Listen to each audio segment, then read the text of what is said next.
Trash belongs with trash.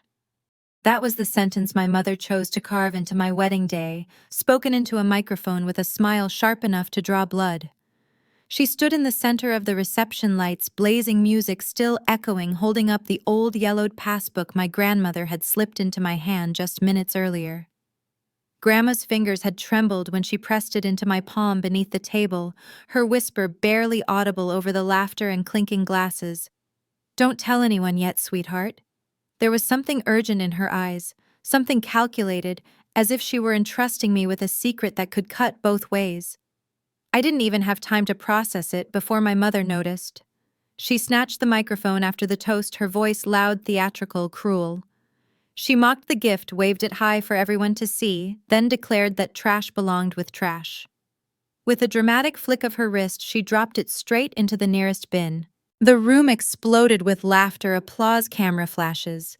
I stood there, 29 years old, an elementary school teacher who faced screaming children and chaos daily without blinking yet. I felt something inside me split cleanly in two. I didn't cry. I didn't shout.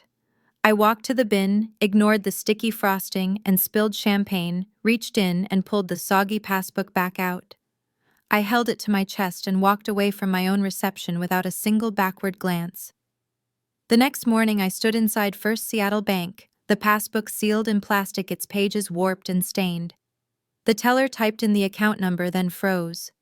The color drained from her face. She leaned toward me and whispered, urgent and afraid, telling me not to leave, telling me to wait. As she rushed to get the manager, my heart pounded, and I realized that whatever my grandmother had given me was never just a gift. It was a truth powerful enough to humiliate my mother, silence a room, and unravel everything I thought I knew about my family. The next day I stepped into the First Seattle Bank downtown, rain hammering the glass doors like it had no intention of stopping. The lobby felt sterile marble floors, reflecting cold fluorescent light, hushed voices echoing off high ceilings. I carried the passbook in a Ziploc bag, its edges warped from the trash bin and champagne stains still clinging.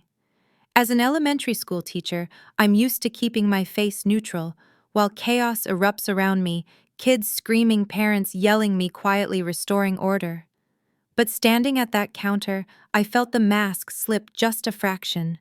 I slid the bag toward the young teller, her name tag reading Kayla, barely 20, blonde ponytail swinging as she glanced up. "I need to check the balance on this account," I said, voice steady. It was a gift from my grandmother. She lifted the bag with 2 fingers, nose wrinkling at the faint sour smell of spilled drinks. She typed the number, eyes flicking between the screen and me. Then her fingers froze mid-keystroke. She blinked twice, leaned so close her nose almost touched the monitor, and the color vanished from her cheeks. "Is this even real?" she whispered, more to herself than to me. Her right hand drifted toward the underside of the counter where I knew the silent alarm button lived. She didn't press it, but the hesitation was there, sharp and electric. "Ma'am," she said, voice cracking, "please stay right here. Do not leave." She bolted to the back office without another word. Less than 30 seconds later, the branch manager, a middle-aged woman in a navy blazer, and the regional director in a tailored gray suit rushed out. They didn't look at my soaked coat or the cheap flats still squelching from the walk. They looked at me the way people look at someone who just walked in carrying royalty. "Miss Walsh," the director said, extending a hand, "if you'll follow me." He guided me through a heavy steel door into a private viewing room that smelled of aged paper and faint coffee. They closed the door behind us. While they retrieved the file, I sat in the leather chair and let the silence settle. Suddenly, I wasn't in that vault anymore. I was 12, kneeling on the hardwood floor of Mom's study back in our old house on the edge of Lake Washington, rain tapping the windows like impatient fingers. Sandra lounged in her armchair, swirling a glass of red wine she'd deliberately spilled across the rug moments earlier. "Girls clean messes," she said, soft and deliberate, the way she always spoke when she wanted an audience for her cruelty. Aunt Paula stood in the doorway, arms folded, smirking. "You missed a spot," Megan Sandra added, never raising her voice. She didn't need to. When Grandma Ruth shuffled in and reached to help me up, Sandra's tone turned to ice. "Touch that rag, old woman. and I'll have you in a state home before you can pack your medication. I scrubbed until my knuckles bled, convinced my only value lay in what I could endure without complaint. The vault door clanked again, snapping me back. The director set a thick manila folder on the table and opened it carefully. Your grandmother didn't open a simple savings account, Miss Walsh. In 1982, she established a Totten Trust. She was one of the earliest private investors in Amazon and Google, funneling every dividend back into the portfolio and leaving it untouched for 4 decades. He rotated the document toward me. The figure sat there in clean black ink, $12,400,000. The number didn't blink. It just waited. I stared at it, thinking of the trash bin, of Mom's laugh echoing through the reception hall, of the way she'd held $12 million in her hand and thrown it away because she was too arrogant to look inside the cover. The director cleared his throat. Is there anyone else listed on the account? I asked, my voice calm, almost clinical. No, he said. It's entirely in your name, payable to you upon her passing. I touched the edge of the ruined passbook through the plastic. It wasn't just money, it was proof. And for the first time in my life, I knew exactly where to aim it. But the real secret lay in that colossal figure. In the private room, the director placed the thick file on the polished table, the faint scent of aged paper blending with the sharp aroma of Seattle coffee drifting in from the hallway. He sat opposite me, opened the folder with precise movements, and slid the key document forward. Your grandmother established this as a Totten Trust in 1982, he said evenly. She was one of the earliest private investors in Amazon, and Google friends in the emerging tech hub south of here gave her the early access. Every dividend was reinvested untouched for 40 years. He turned the page toward me. The current value, $12,400,000. The number stared back, black and final, refusing to be diminished. $12,400,000. The precise sum my mother had mocked and discarded at my wedding reception because she never bothered to open the cover and look inside. The air in the room thickened. I stared at the figure until the edges softened and the past rushed in without permission. I was 12, kneeling on the cold hardwood floor of our house overlooking Lake Washington, rain pounding the windows in relentless sheets.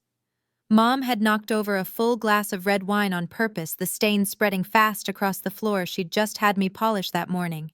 Clean it up, she ordered, voice low and deliberate, the tone she reserved for when she wanted to remind me of my place. Aunt Paula stood in the doorway, arms crossed, her smirk cutting deeper than any words. Hurry up, Megan, Paula said. You're wasting our time. I scrubbed with a rag, knees grinding into the wood tears, burning my eyes. When a sob broke free, Paula stepped forward and slapped me sharp, open-handed, no warning. Stop that crying, you're embarrassing the family. Scott lounged on the sofa, feet propped on the coffee table, thumbs mashing his game controller. He glanced over, saw the red mark blooming on my cheek, and laughed out loud. Mom, check her out, she looks like a kicked puppy. Grandma Ruth came in from the hallway, then small and steady, reaching down to help me stand. Mom's voice cracked like a whip. Don't you dare touch her, Mother. Lay one finger on that rag, and I'll make sure you end your days in a state facility where no one will remember you. Ruth's hand hovered, then fell away. She retreated, eyes filled with quiet defeat. I finished alone, hands raw and bleeding, convinced that swallowing the pain was the only way to survive in that house. The director's voice pulled me back. Miss Walsh, are you all right? I nodded, throat tight. Is the trust solely in my name? I asked, keeping my tone calm and professional, the same measured voice I used when handling difficult conversations with parents at school. Yes, he answered without pause. No co-beneficiaries, no joint trustees, no additional conditions. The designation is clear and irrevocable, payable only to Megan Walsh upon your grandmother's passing. I let my fingertips rest on the plastic bag containing the ruined passbook. The paper felt thin under my touch, but the weight it carried was immense, unbreakable. This wasn't just money. It was every ignored cry, every stinging slap, every mocking laugh, every forced cleanup of someone else's deliberate cruelty. It was the irrefutable evidence that I had never been worthless. I met the director's eyes. "How soon can we initiate the transfer?" He nodded once. "Immediately, if you're ready. The funds are fully liquid and secure." Something inside me clicked into place, quiet, irreversible, certain. This money wasn't payment for the past. It was the tool to end it, and I finally knew exactly how to use it. Back at our apartment that evening, Nicholas sat at the kitchen table laptop screen, casting a cold blue glow across his face, rain drumming steadily on the windows like impatient fingers. I walked in, coat dripping from the downpour, dropped my bag, and sat across from him without a word. He didn't greet me, just turned the laptop so I could see the spreadsheets he'd been building for hours, rows of red numbers glaring back. "Megan," he said quietly, "this isn't a business. It's a pyramid scheme collapsing under its own weight." He scrolled to a summary tab highlighting transfers, shell accounts, and balances that dipped deeper into negative territory with every month. "Your mother's operation has been insolvent since last quarter. The suburban house foreclosure notice arrived 3 weeks ago. She's been cycling the same $50,000 through 6 different entities to create the illusion of cash flow." He clicked to another window, showing IRS correspondence stamped with deficiency notices and audit flags. "They sent this last month, unreported offshore transfers, questionable deductions, the full package. If she can't inject fresh capital, soon federal prison is the next stop." I felt the Starbucks coffee I'd bought on the way home turn to acid in my stomach. Nicholas kept going, his voice low and precise, the way he always got when dissecting numbers. "The kicker is Paula. I traced an email chain from one of the shell accounts. She authorized the transfers, used her business email to route funds, made it look like legitimate consulting fees. Small at first, then escalating. She's not just complicit, she's actively helping hide the holes." The screen showed fragments of messages, timestamps, amounts, Paula's name in the sender line repeatedly. I stared at the evidence, feeling a cold clarity settle in. Nicholas closed the tab, opened a property list, the cottage marked in green, the only asset not yet tainted. "She knows about the cottage your grandmother left you. That call she made wasn't kindness. It was desperation. She's hunting for anything she can sell or leverage before the IRS locks everything down." I took a slow breath, the rain outside seeming to match the pulse in my ears. "How bad is it really?" He met my eyes, no sugarcoating. "Bad enough that $12,400,000 would look like salvation to her. She's not just broke, she's cornered." I reached for the coffee cup again, sipped the now lukewarm liquid, letting the bitterness ground me. The trust money no longer felt distant or abstract. It felt immediate, urgent, like a loaded gun I'd just discovered in my own hand. Nicholas leaned forward. "We don't fight her head on. We let her think she's winning. We wait for her to reach. Then we use her greed to expose the whole thing." I nodded once, the plan already forming in sharp edges. The pyramid had been built on lies and family silence, but the silence was over. I wondered whether anyone else had ever uncovered a financial secret this rotten, buried in their own bloodline. But the call I sensed was coming would force everything into the open. And when it did, I would be ready. My phone rang that night. It was her voice exploding through the speaker as Nicholas pressed accept and placed the device on the table between us. "Megan, sweetheart." Sandra began, her tone coated in that fake concern she always used when she wanted something. "I've been thinking about that tiny cottage your grandmother left you. It's just sitting empty, racking up taxes, maintenance headaches you don't need. I'm trying to help here. My real estate attorney already looked at it. We can flip it quick, get you market value, and invest the money in the family business where it'll actually grow instead of rotting." I kept my breathing level, fingers pressing into the table edge to steady myself. "I'm not selling, Mom," I replied. Silence stretched for a second, then her voice sharpened into steel. "You don't get it, do you? That old woman was senile when she signed the deed over to you. I have witnesses lined up, Paula first in line, ready to swear under oath that you pressured a confused elderly person into giving away family assets. If those transfer papers aren't signed by Friday, I'll file for elder abuse, drag you through probate until you're bankrupt and broken. Understand, you're playing way out of your depth, Megan." She let the threat sink in, then softened her tone again, sliding back into the helpful mother role. "Paula was there, she saw how Ruth was declining. She'll testify you manipulated her. Sign or watch everything fall apart." Nicholas locked eyes with me, his expression calm but intense. I let a deliberate quiver enter my voice the way we'd rehearsed. I don't know what to do, Mom. The cottage, it's the only thing I have left from her." Sandra pounced instantly. "That's exactly why I'm stepping in, honey. You don't understand property taxes, closing costs, any of it. Bring the documents to the charity event Saturday. We'll handle the signing in the VIP suite before the speeches. I'll announce the family fund expansion. It'll look legitimate, professional. Trust me, I'm protecting you. Ding." She ended the call abruptly, leaving the apartment quiet except for the rain. Nicholas leaned in. She bit hard. Desperation makes her sloppy. I exhaled the fury simmering just below the surface. She dragged Paula in as a witness. We turned that against her. He nodded, already opening a document template on his laptop. We create transfer forms, power of attorney signature lines, everything matching her attorney's letterhead, down to the font spacing. But the clauses bind her retroactively as sole trustee, accepting liability for the pyramid, the shells, the unreported transfers, the IRS audit, everything. I watched him adjust margins, copy headers from photos we'd taken earlier. "She won't scrutinize it," he said. "Greed will make her sign without reading the fine print. We wait 48 hours, let her sweat. Then you call back, play the scared daughter, hand her the perfect solution on a platter."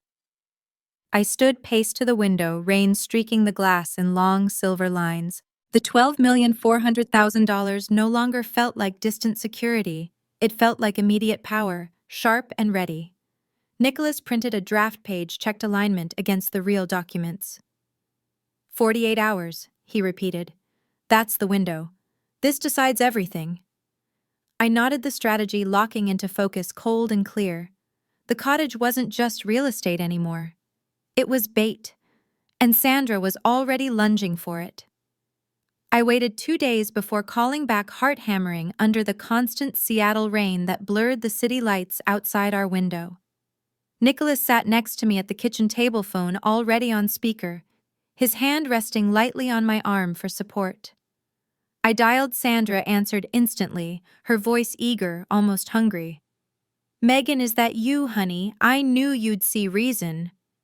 I let my voice tremble, small and panicked, the scared daughter she needed me to be. "Mom, I went to the bank just like you told me. The passbook, it wasn't nothing. There's money, $12,400,000. A sharp inhale came through the line, then silence thick with calculation. 12 million, she repeated, the greed unmistakable now. "Yes," I whispered, letting fear creep in. But the manager started explaining capital gains taxes, audits, federal reporting. "I think if the IRS finds out, they'll take everything. I'm scared, Mom. I don't know what to do." Sandra's tone shifted seamlessly from predator to guardian, smooth and confident. "Calm down, sweetheart. Listen to me. Don't sign a single thing with the bank. Don't speak to any lawyers. Don't breathe a word. Bring every document to the charity event. Saturday we'll handle the signing in the VIP suite before the speeches start. I can fold it into the family trust, classify it as a legacy asset, wipe out the tax exposure completely. I'm protecting you from making a huge mistake." I let out a shaky breath for effect. "Can we do it sooner, Mom? I'm terrified." "No," she said quickly, too quickly. "Saturday is ideal. I'll announce the expansion of the family fund in front of everyone. It'll look like genius business. The crowd will eat it up." Then her voice lowered, almost confessional, edged with old bitterness.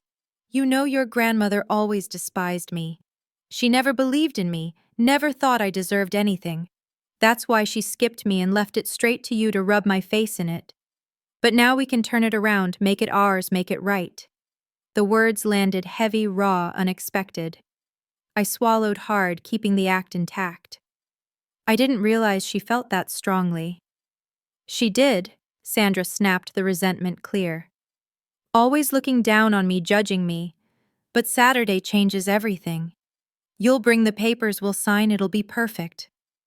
She ended the call without another word. The apartment went quiet. Nicholas exhaled slowly. She just handed us her motive on a plate. The resentment toward Ruth, that's her blind spot. I nodded, the confession still ringing in my ears. She needs the spotlight, the announcement, the applause. She'll sign fast without questioning. Nicholas opened the laptop, pulled up the forged documents, transfer forms, power of attorney authorization pages, formatted identically to her attorney's stationery, down to the watermark and font kerning. He scrolled to the critical section, the fine print that retroactively designated her sole trustee, accepting full liability for the pyramid scheme. The shell transfers, the unreported income, the IRS audit, everything the government needed to bury her. She won't read it, he said quietly. The number 12,400,000 will eclipse everything else. He printed a fresh set, checked alignment against the reference photos we'd taken earlier. The rain outside had eased to a steady patter. The 48 hours had shrunk to a ticking clock, sharp and final. Sandra believed she was pulling strings, reeling in a frightened daughter. She had no clue she was stepping directly into the trap she had spent years constructing. The charity event unfolded at the Lakeside Hotel that Saturday. Crystal chandeliers, throwing glittering patterns across the dark water outside the ballroom, alive with Seattle's elite champagne, flowing polite conversation rising and falling over the jazz quartet on stage. I arrived at 7:55 in a fitted black dress that caught the light head high, moving through the crowd with purpose, not hesitation. Sandra stood near the podium, surrounded by sponsors and city council members, her smile polished bright, the expression of someone convinced she'd just engineered the ultimate victory. She saw me approaching, broke away from the group, and intercepted me at the side stairs. "You're cutting it close," she muttered through a fixed grin for the photographers nearby. "Do you have everything?" I extended the blue leather folder, calm. "It's all here. Mom transfer authorizations, power of attorney, the full set to place the 12 million under the family trust. Sign as trustee, and it's complete." She snatched it, fingers trembling slightly with anticipation. Flipped to the signature line, eyes skimming but not reading the dense retroactive clauses, the liability acknowledgments, the fine print that bound her to every shell account, every unreported transfer, every fraud the IRS had been circling. She paused, thumb hovering over the page, a flicker of doubt crossing her face. Then greed surged forward, erasing it.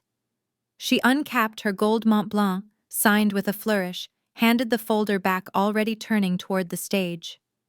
"Sit in the back, I have a show to put on." I moved aside, pulled my phone, photographed the fresh signature, sent it to Nicholas miles away.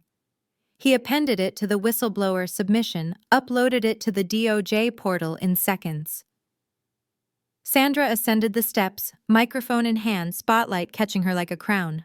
"Ladies and gentlemen," she declared, voice ringing with triumph, "tonight marks a milestone for the Pierce Family Foundation. With a historic $12 million infusion, we're expanding our commitment to this community's future."